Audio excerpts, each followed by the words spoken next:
안녕하세요. 워런 버핏처럼 매일 신문을 박준모와 함께 읽으면서 투자의 고수가 됩시다. 오늘 5월 8일 어버이날입니다. 지난주 주말에는 또 어린이날이었고, 그죠? 오늘은 또 어버이날, 5월 달은 또 스승의 날도 있고요.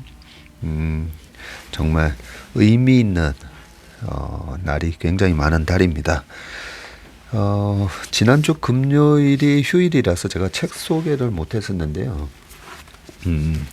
그 샌드 타이거 샤크, 맨날 이 헷갈리는데, 샌드 타이거 샤크라는 필명을 가지고 있는 박민수 씨라고 있잖아요. 제가 이분에 대한, 제가 우리 업계에서 많은 분들을 발굴을 해서 많은 경제 유튜브에 데뷔도 시켜드리고, 왜냐면 제가 가지고 있는 뭐 능력이 요만큼이라면 우리 업계 각 분야에 또 찐 고수들 있잖아요. 예를 들면 이제 뭐 야구도 보면 각 포지션별로 잘하는 사람들이 있잖아요. 축구도 마찬가지고, 우리 김민재 선수가 최고의 수비수다 보니까 이번에 나폴리가 우승한 것처럼, 김민재 선수가 손흥민 선수하고는 또 다르잖아요. 그죠? 우리 업계에 보면 많은 고수분들이 있습니다.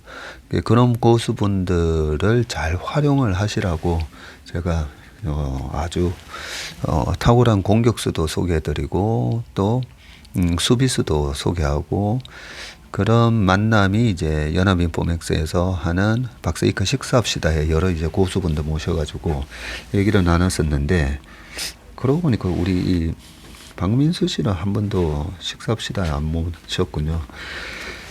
박민수 씨의 요 책이 나왔는데요. 아들에게만 전하고 싶었던 부자 아빠의 평생 투자 법칙. 아들아, 주식 공부해야 한다라고. 그런데 참 대단한 게 책을 2권이나 썼어요.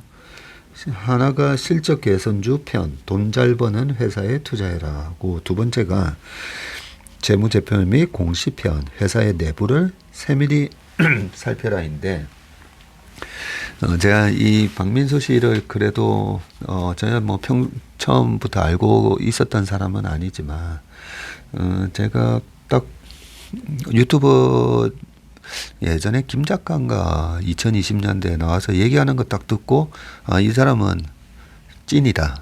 찐이냐 뻥카냐, 이 뻥카도 되게 많거든요.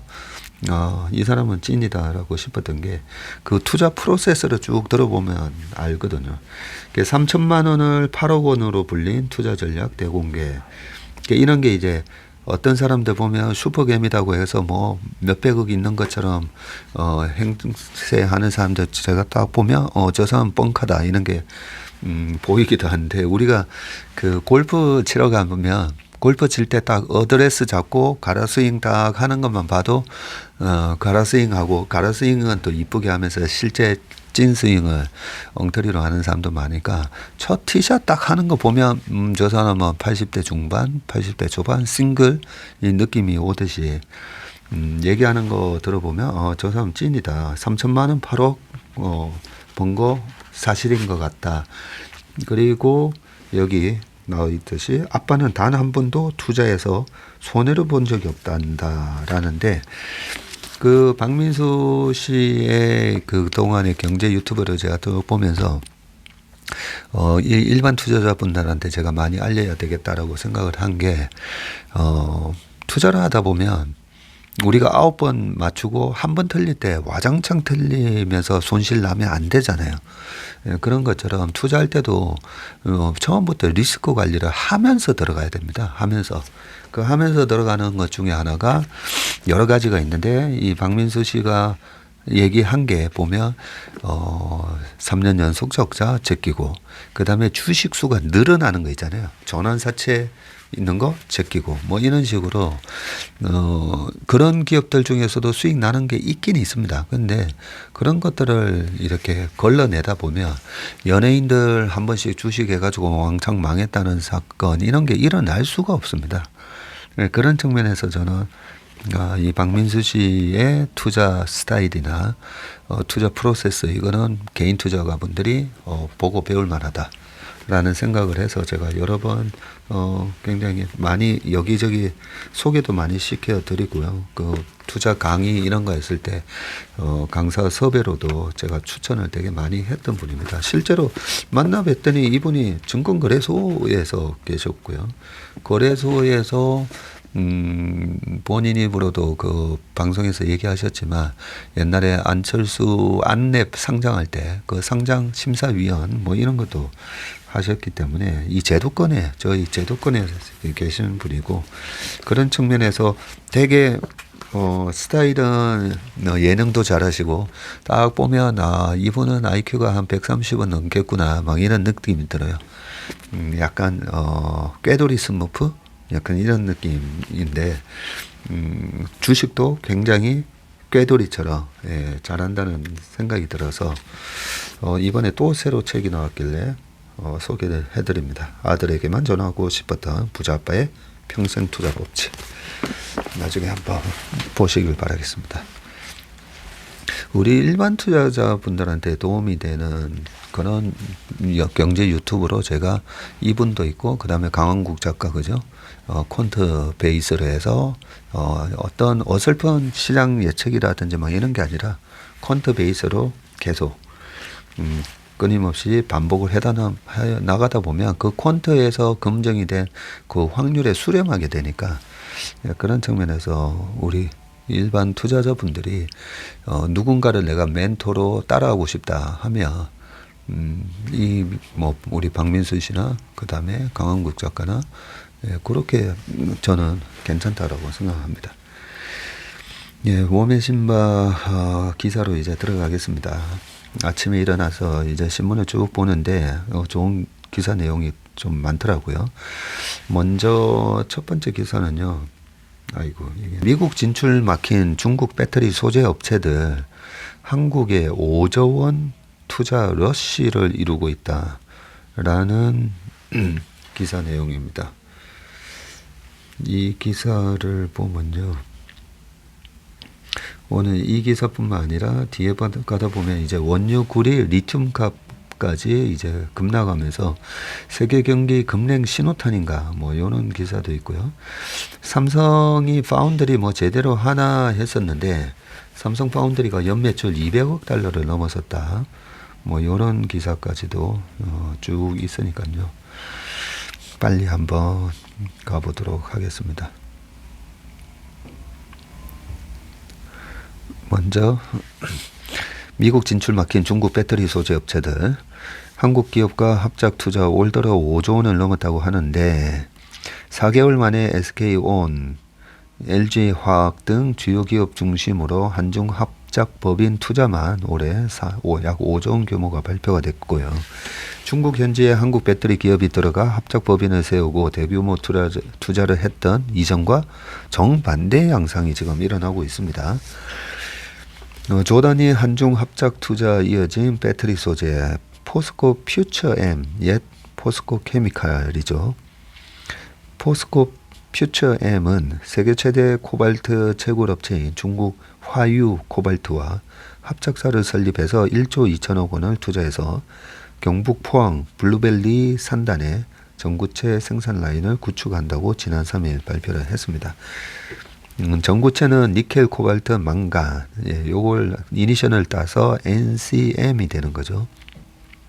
NCM 전구체는 배터리 단가에서 40에서 50%를 차지하는 양극재의 핵심 재료로 약 90%를 중국에서 수입하며 의존도가 높은데 이게 중국에서 수입해서 여기서 뭐 가공을 해서 미국으로 수출하려고 했더니 미국에서 아니야 소재도 중국 뭐 비중이 얼마 이상 되면 안 된다라고 얘기를 해놓고 있죠. 미국에 하고의 이 FTA를 설정을 해 놓은 나라라든지 미국에서 생산된 비중이 뭐 몇 퍼센트가 아니면 안 돼. 이 법안 때문에 그러다 보니까 이제 한국에다가 회사를 조인트 벤처를 이제 설립하네요. LG 화학도 화유 코발트와 손잡고 전북 군산 새만금 국가산업단지에다가 1조 2천억 원을 투자해서 전구체 공장을 짓고요. 앞서 지난 3월 달에는 SK온과 에코프로 머티리얼즈도 중국 꺼린메이와 손을 잡고 새만금 산단에 1조 2천억 원 규모 전구체 공장 투자 계획을 발표를 했다고 합니다. 현재 국내 합작사를 찾는 것으로 알려진 세계 최대 전구체 기업 중국 CNGR의 1조 원 투자와 한국 자회사 제세능원을 통해 1조 원 규모 양극재 공장 증설 계획을 밝힌 중국 룽바이를 포함하며 발표된 투자 규모만 5조 원이 넘는다.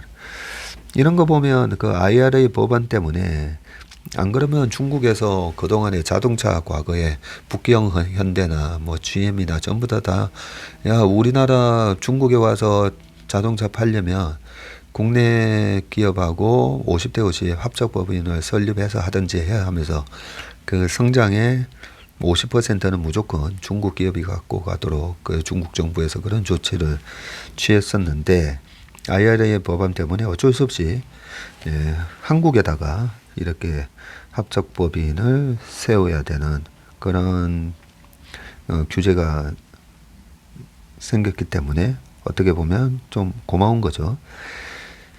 미 압박에 한국 우회 피난처 삼은 중국. 업계에서는 미국 IRA에 따라 직격탄을 맞은 중국 배터리 소재 업체들이 한국을 우회 피난처로 삼았다는 분석이 나오고 IRA 세부 지침에 따르면 배터리 광물을 가공할 때 미국 또는 미국과 자유협정국가 FTA를 맺은 국가에서 40% 이상을 조달해야 세액공제를 받을 수 있기 때문에 중국 기업 입장에서는 새만금 산단 등의 법인세 감면 혜택도 기대할 수 있다. 여기 이렇게 자세하게 나왔었네요. 전구체 등 주요 소재에서 중국 의존도가 높았던 우리 기업도 공급망 강화 측면에서 이해관계가 맞아떨어졌고 리튬, 코발트, 망간 등 2차전지 핵심 광물의 글로벌 공급망 대부분을 중국이 장악하고 있기 때문에 한국 기업 입장에서는 중국 소재 기업을 포기하기 어렵고 한 업체 관계자는 중국이나 해외 합작법인보다 국내 합작은 안정성이 훨씬 낮다는 거죠. 향후 문제가 생기더라도 합작 지분을 인수하는 방식으로 국내 업체가 대응할 수 있다고 했습니다. 뒤에 사진이 쭉 나오네요. 해외 우려 단체 리스크 여전하고 합작법인까지 규제하나. 그러니까요. 이렇게 합작을 했을 때 한국에서 생산되긴 했는데 그 법인의 뭐 또 주인이 누구냐 뭐 이렇게 또 법안을 만들까봐 걱정이긴 한데요. 투자 계획은 장밋빛이지만 변수는 남아있다. 미국 IRA는 해외 우려 단체의 핵심 광물이나 배터리 부품이 포함된 전기차를 2025년부터 세액공제 대상에서 제외하기로 했는데 작년 말 IRA 백서는 이미 중국 등을 FEOC로 우려단체로 지정을 했고요. 향후 공개될 구체적인 적용 범위에서 이 우려단체의 중국 기업과의 합작법인이 문제될 가능성도 있다. 합작법인을 해도 너네는 우려단체야 이럴 수도 있는 거죠.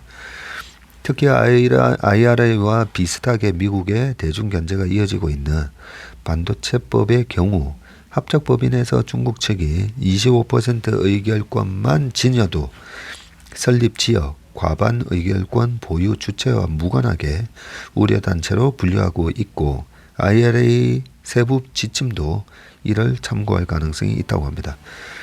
그럼에도 배터리 시장이 탄탄한 국내 시장을 겨냥한 중국 업체의 진출은 더 넓어지고 있는데 SK온 등의 배터리 장비를 공급해온 중국 한커 테크놀로지는 올해 1월 국내 전지 제조회사 비츠로와 합작법인 HK파워를 설립을 하고 3천만 달러 투자를 발표했다고 합니다.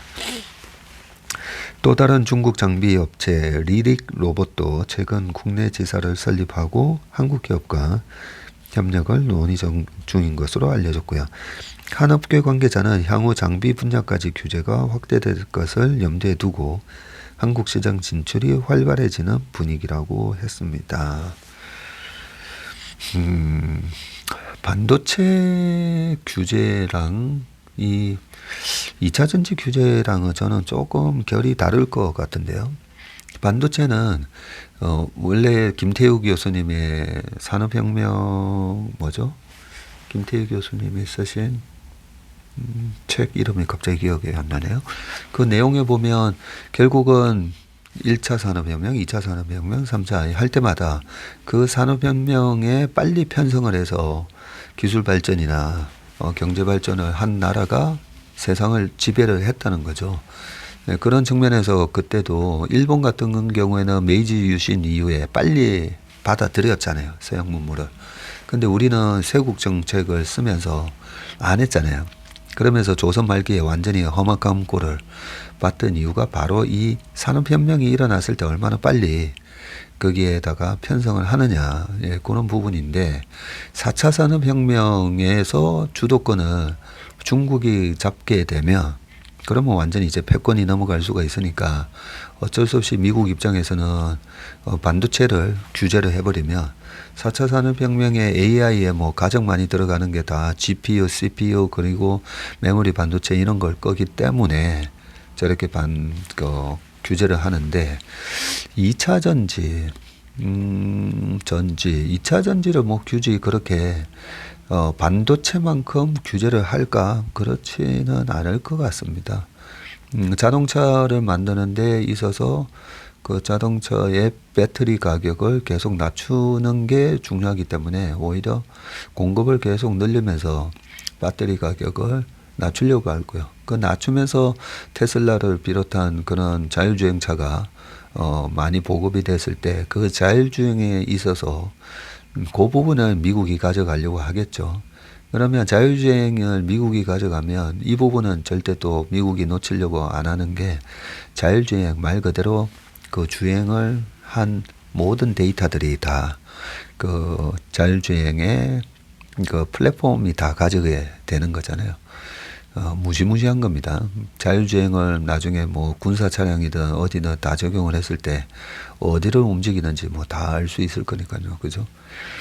그거는 미국이 하려고 할 거고 자율주행차, 전기차의 그 배터리를 누가 만들든 그거는 뭐 나중에 크게 규제를 안 할 거기 때문에 여기서 합작법인을 했는데 합작법인까지도 혹시 규제를 하면 어떡하나. 그렇게까지는 뭐 안 될 것 같기는 합니다. 네, 그 다음 기사를 한번 보겠습니다. 그 다음 기사는요. 자율주행차 센서 융합기술 특허 출하 한국 세계 2위 차지라고 합니다. 방금 한참 자율주행 얘기를 했는데 바로 그래서 세계 2위야? 뭐 약간 그런 생각을 하게 되는데요. 사진에는 현대자동차 자율주행차 해가지고 사진이 나오고요. 완전 자율주행 기술에 필요한 센서 융합 분야 특허 출원에서 한국이 세계 2위를 차지했다. 1위는 무조건 미국이겠죠. 특허청은 7일 특허 분야 선진 5국인 한국, 미국, 중국, 일본, EU 특허청에 출원된 특허를 분석한 결과 자율주행 차량 카메라 그리고 라이다 센서 융합 기술의 특허 출원이 최근 5년간 연평균 33.6% 증가율을 보였는데요. 운전자의 개입이 필요 없는 수준의 완전 자율주행차가 개발되기 위해서는 주변 환경을 인식하는 센서가 필수적인데요. 라이다는 레이저를 발사해서 물체에서 반사돼 돌아오는 거리를 측정하는 겁니다. 측정해서 주변의 모습을 정밀하게 그려낼 수가 있습니다. 라이다입니다. 레이저 아니고. 하지만 카메라처럼 정확한 색상이나 형태 정보는 제공하지 못하는 게 차이가 있네요. 이 때문에 카메라와 라이다 정보를 융합해서 서로를 보완하는 센서 기술이 활발하게 이루어지고 있는데 카메라, 라이다 센서 융합 분야에서 출원인 국적은 미국이 338건 42.3%로 가장 높은 비율을 차지했고요. 한국이 129건이네요. 2위고 중국과 이스라엘, 일본이 그 뒤를 잇고 있는데 연평균 증가율은 한국이 40.8, 중국이 38.8, 미국이 30.9% 순이라고 합니다.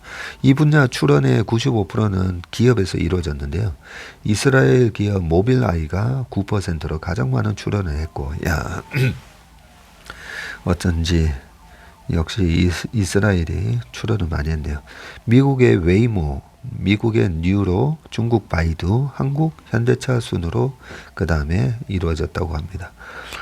LG가 7위고요. 삼성이 17위, HL 만도가 22 상위권을 차지했다고 하고, 실제로 현대차는 국토부 서울시와 함께 지난해 6월 교통혼잡 지역인 서울 강남에서 운전자 개입 없이 운행하는 자율주행차를 시범 운행했고, 단계적으로 확대해서 2027년 상용화할 계획이라고 합니다.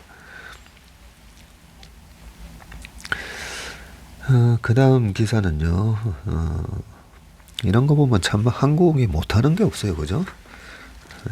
정말 대단한 나라입니다. 지금 보세요. 여기 보면, 출원 건수에서 중국이야 14억 인구잖아요.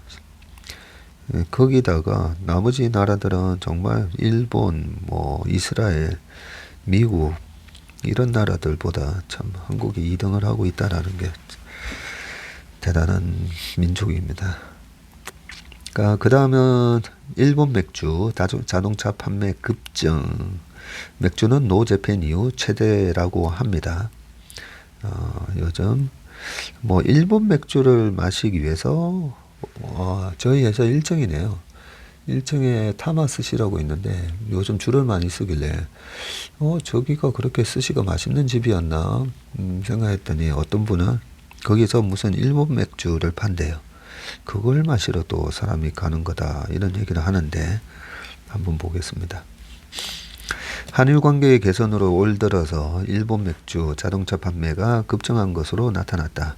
특히 올 1분기 일본 맥주 수입액은 한일 갈등 확산으로 노재팬 운동이 벌어진 이후 최대치를 기록을 했는데요.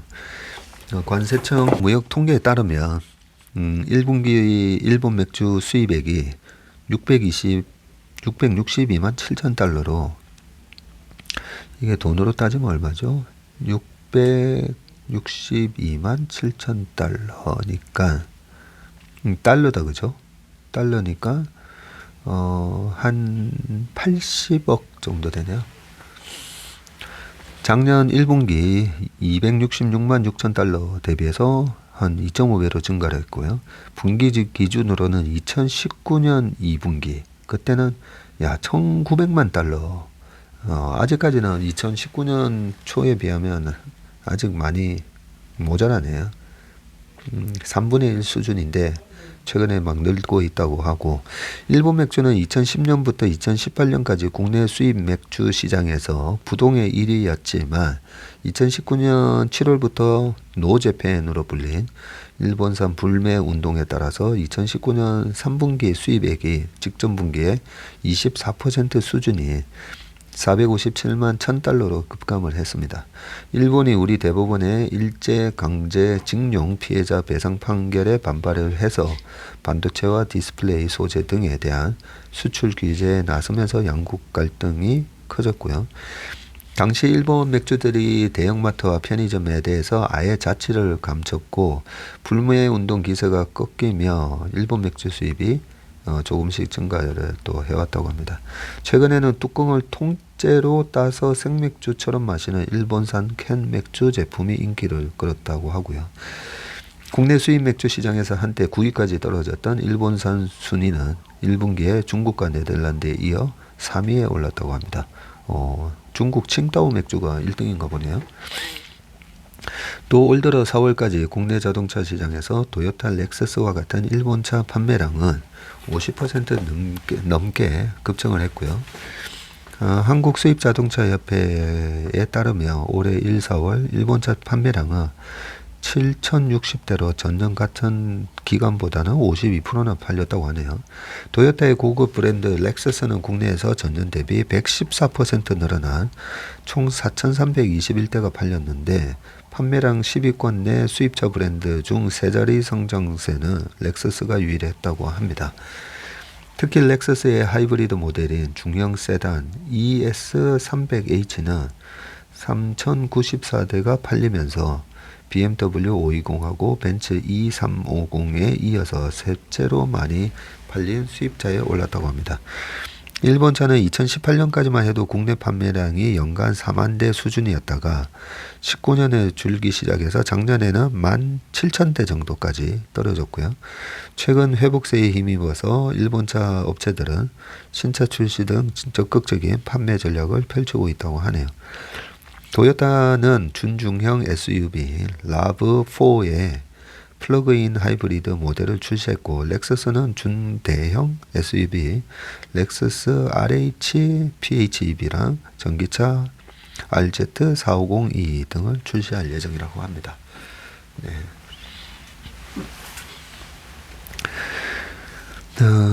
일본 제품에 대해서 저도 뭐 약간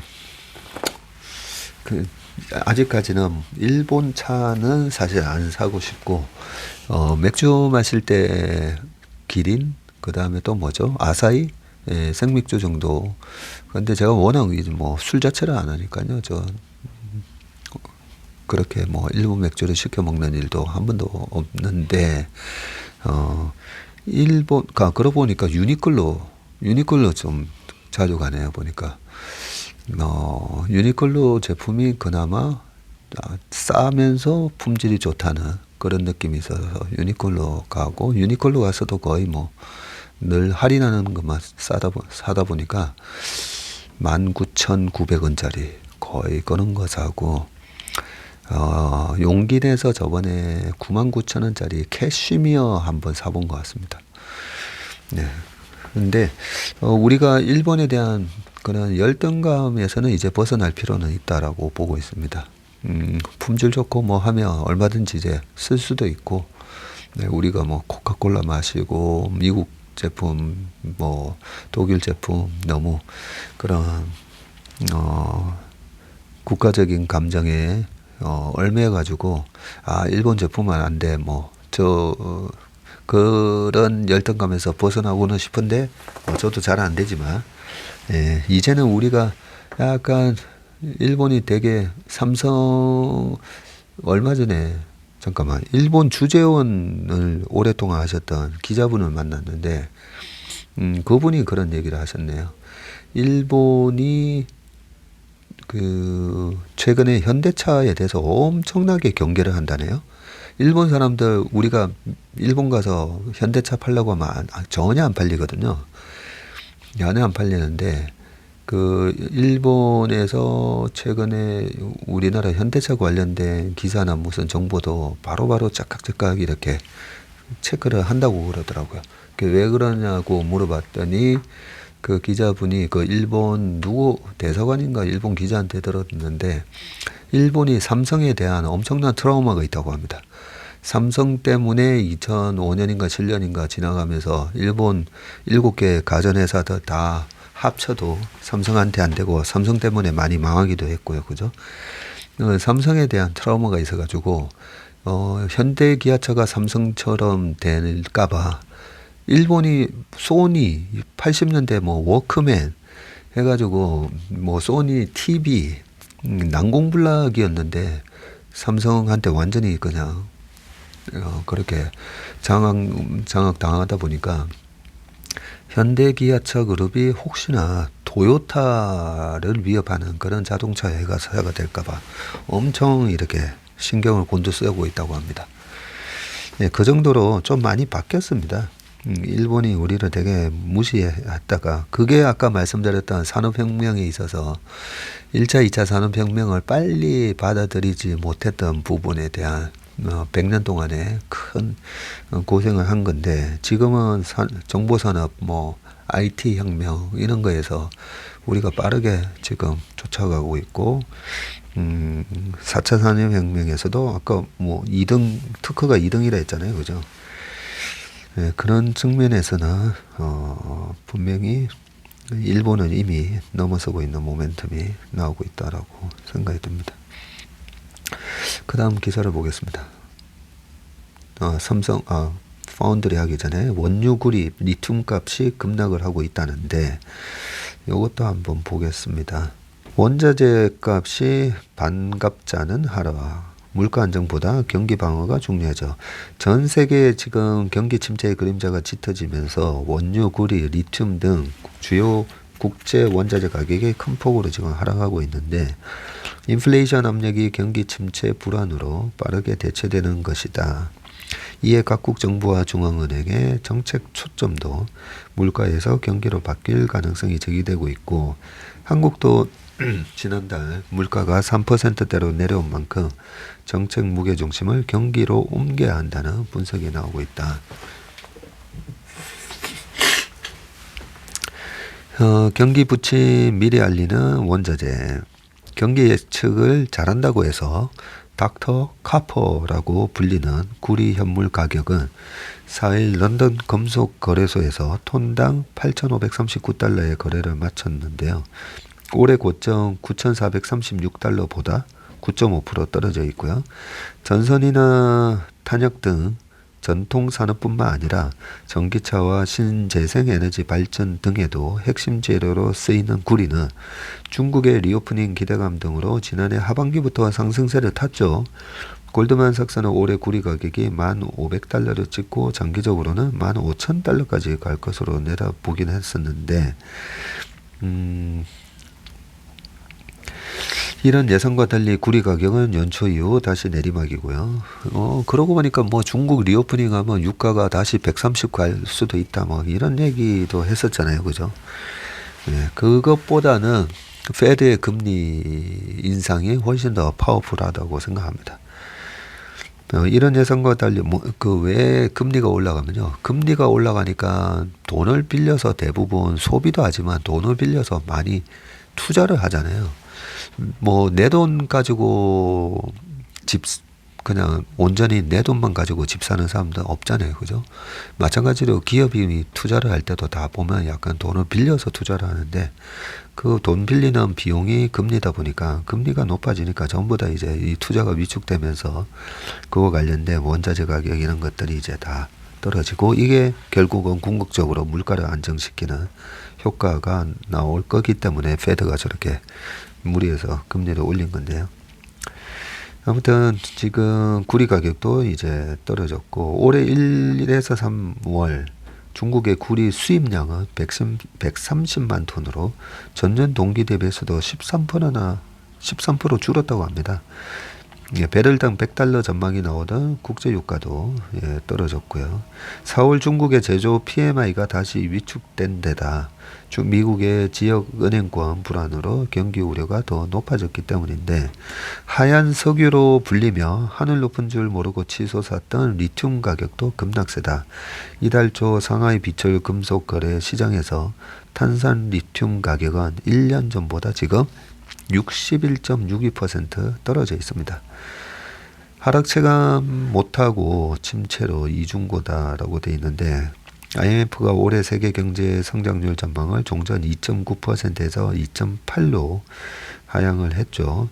세계은행은 올해 에너지와 비료 가격이 작년보다 각각 26%에서 37% 정도 하락할 것으로 보고 있고요.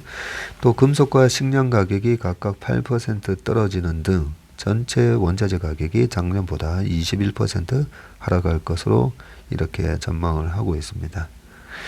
지난 2년간 물가가 워낙 많이 오른 터라 원자재 가격 하락을 체감하기는 쉽지 않다. 가령 유럽 천연가스 가격이 작년의 절반으로 떨어져도 2015에서 19년 평균에 비하면 거의 3배 높은 수준이라고 하네요. 네.